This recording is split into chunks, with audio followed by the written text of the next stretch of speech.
ipaglaban ang kalayaan? Handa na ba kayong ipaglaban ang hustisya?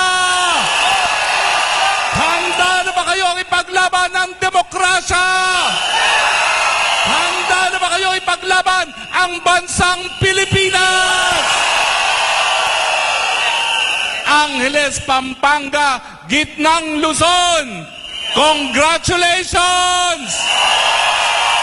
Tayo po ay gumawa ng kasaysayan.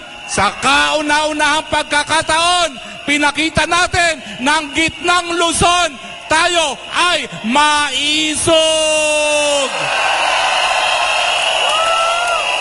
Ang tanong, mga maisog ng Gitnang Luzon, binayaran ba kayo?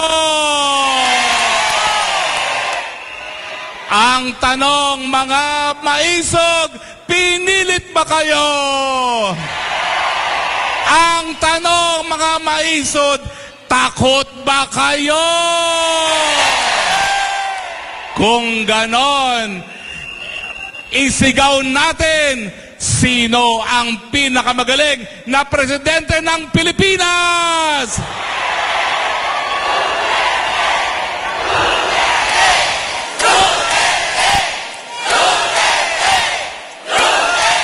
Isigaw ninyo, sinong gusto nyong mamuno sa Pilipinas?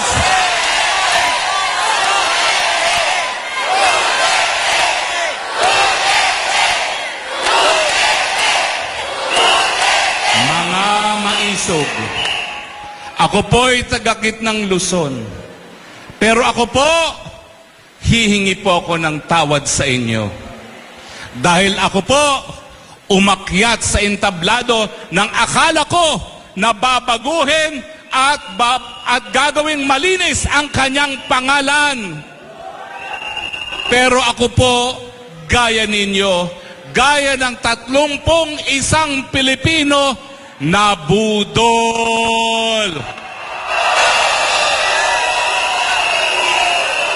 Sino pa ba ho ang nabudol? Ang akala ko, yung kanyang pangako na kaisa-isa, dalawa pa lang pangako niya. Yung unang pangako, pagkakaisa, wala pang 2 panahon, linabanan na, tinarget ang VP Sara. Bakit mo ginawa yon? Kung si VP Sara tumakbo ng presidente, hindi ka presidente ngayon. Nasaan ang iyong utang na loob? Hindi lang pagkakaisa ang binaling pangarap. Ang tanong ng marami, nasaan ang 20 pesos kilo ng bigas?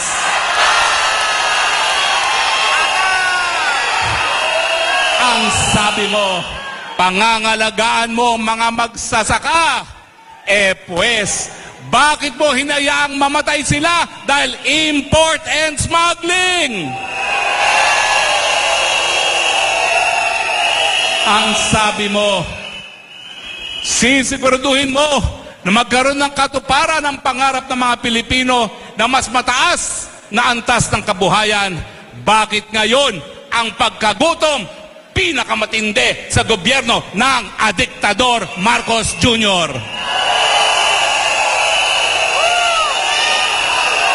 Ang buong akala natin, babaguhin niya ang imahe ng kanyang pamilya dahil ang kanyang ama kinasuklaman, pinalayas sa Pilipinas dahil siya'y diktador, nanlabag ng karapatang pantao. Pero anong ginawa niya? Wala pang 1 taon, pinakulong ang mga nagtatanong kung paano ginastos ang kaban ng bayan.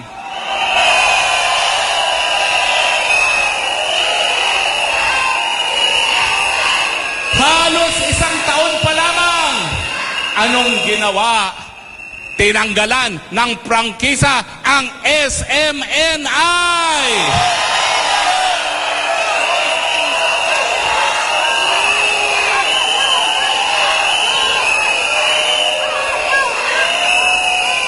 At isang taon pa lamang, pinahuli, walang iba kung hindi nagtaguyod sa kanyang kandidatura, pinagkatiwalaan sa kaisa-isang debate na kanyang hinarap, Pastor Quiboloy.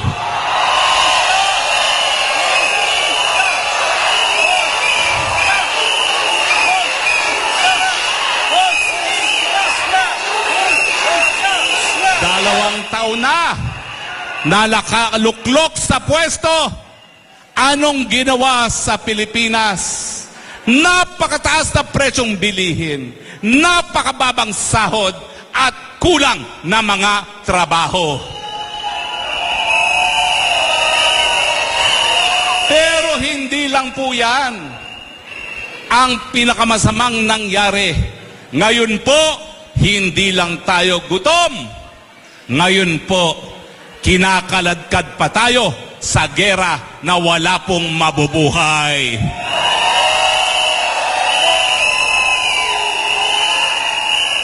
Palibasa, hindi natapos ng pag-aaral sa kolehiyo. Hindi niya alam na ang bansang China never nating naging kaaway. Ngayon, lahat ng Chino, sinasabi nila, Chinese spy daw. Anong resulta?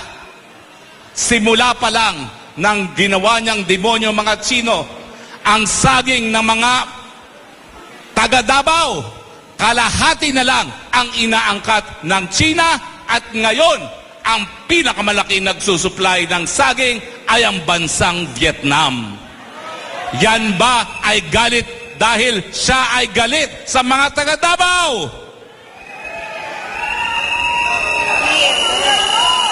Bakit pinaglalaban ang transparency? Dahil nga po, hindi natin maintindihan. Nung una, ang sabi niya, China ang pinaka-importante nating kaalyado. Ngayon, ang sabi niya, China ay kalaban. Kinakailangan payagan ng mga Amerikanong gamitin ang ating mga base militar. At ngayon, mga kaibigan, mga taga Central Luzon, meron po tayong banta dahil pinalagan niyang mga Amerikano mag-deploy ng mid-range missile launchers na naging dahilan kung bakit kamuntik nang magkaroon ng nuclear war sa panig ng Russia at ng Amerika. Bakit kinakailangan ng transparency? Meron bang tao na nasa tamang pag-iisip na nais mamatay ang mga Pilipino? Meron bang nasa tamang pag-iisip na nais na magunaw ang bansang Pilipinas sa gera na wala naman tayong interes? Kaya nga, Mr. President, hindi po pwedeng pinagtatawanan ang tanong kung ikaw ay adik, dahil may karapatan po kaming malaman ang mga importasyon na makakaapekto sa aming buhay. Sumagot ka, Mr. President. Adik ka ba?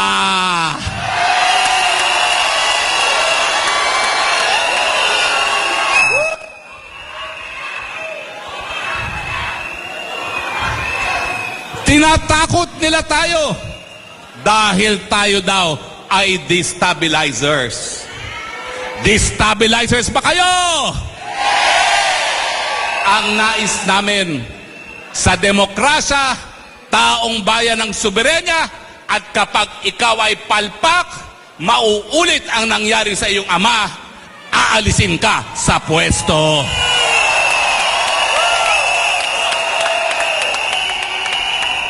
Mga taga Central Luzon, handa na ba kayong maghusga? Handa na ba kayong husgahan ang PBBM? Ang tanong, Ano ang husga nyo kay PBBM?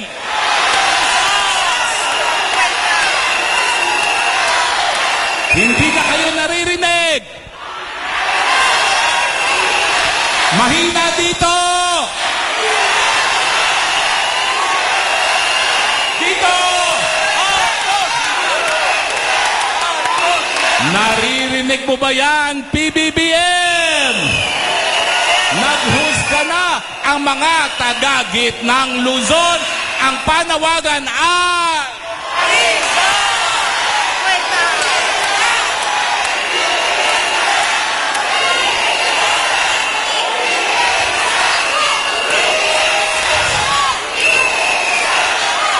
Noong isang araw, may lumabas pong balita. Amerikanong nagsulat. Anong sinabi nila? Sa kagustuhan ng mga nagpoprotekta kay BBM sa kanyang pwesto, siniraan nila ang Sinovac. Tinakot nila ang mga Pilipino na hindi raw ligtas ang Sinovac. At sinabihan ang mga Muslim na meron daw baboy ang Sinovac. Dahil lamang gusto nilang maggalit ang mga Pilipino sa China, naging dahilan, tinakot nila ang mga Pilipino, naging dahilan na napakaraming namatay samantalang nandun sanang Sinovac para iligtas ang kanilang mga buhay.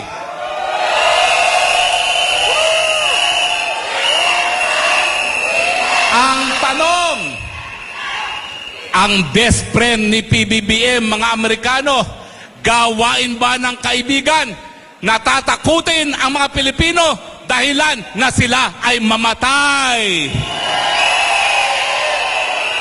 Ang tanong, gawain ba ng kaibigan na nais mamatay ang mga Pilipino sa isang gera na wala namang interes ang mga Pilipino? Kaya muli, mga kapwa taga-gitnang Luzon, ano ang husga kay BBM?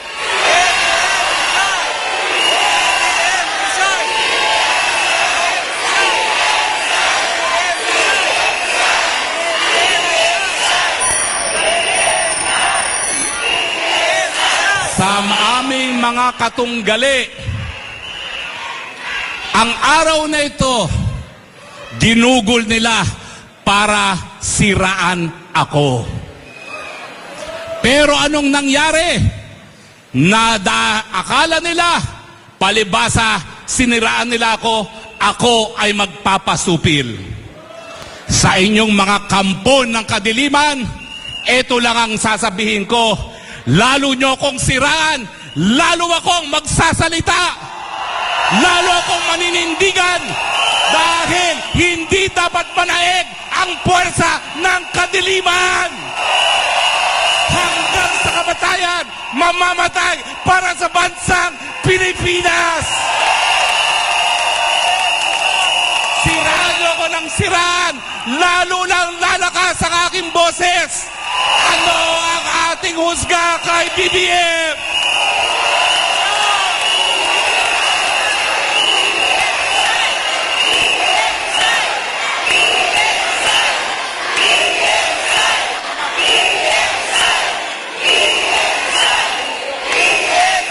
Anong sigaw natin para kay Pastor Kibuloy?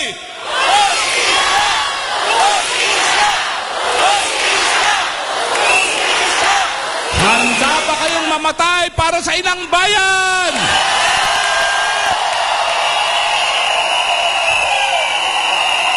Manunumpa ba kayo at aawit ba kayo ng bagong Pilipinas?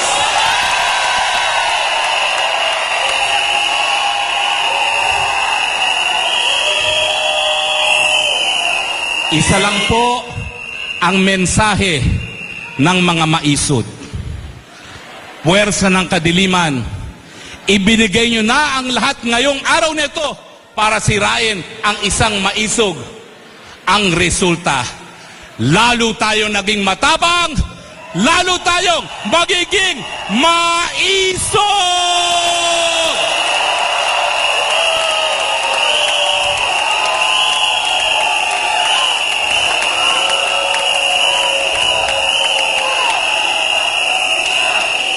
Nagpapasalamat lang po ako sa inyong lahat dahil ang presensya nyo ngayon nagpapakita na hindi tayo papayag na mawala muli ang kalayaan at demokrasya sa Pilipinas. Ngayon naman po, ang sabi nyo kanina, sino ang pinakamagaling na presidente ng Pilipinas?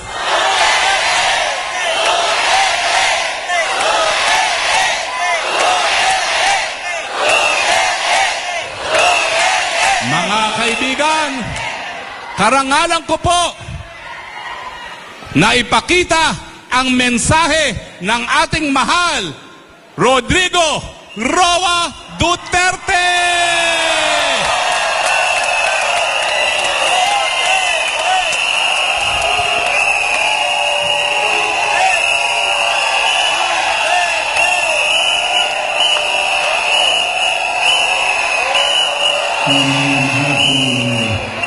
Maisog na kababayan Salamat, sir. na nagrally sa